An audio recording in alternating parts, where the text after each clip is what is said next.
यार भी राह की दीवार समझते हैं मुझे।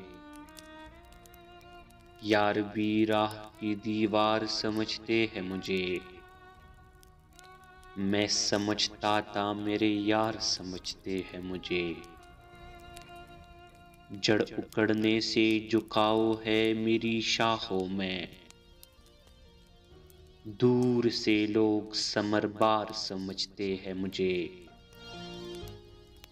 नेक लोगों में मुझे नेक गिना जाता है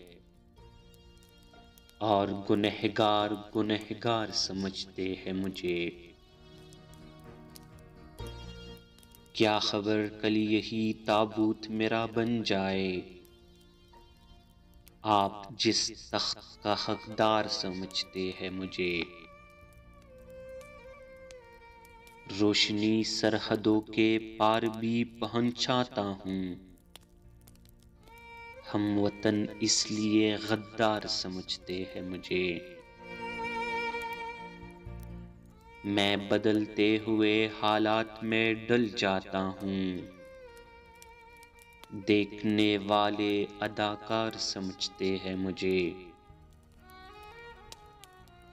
मैं तो यूं चुप हूँ कि अंदर से बहुत खाली हूँ और ये लोग पुरइसरार समझते हैं मुझे।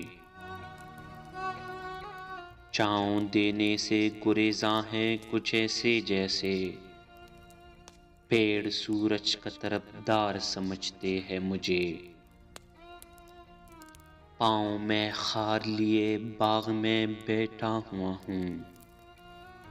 फूल खुशबू का गिरफ्तार समझते हैं मुझे।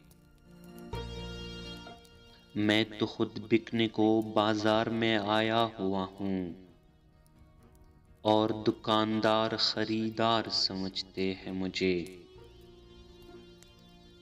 लाश की तरह सरेआब हूँ मैं और शाहिद। डूबने वाले मददगार समझते हैं मुझे। डूबने वाले मददगार समझते हैं मुझे।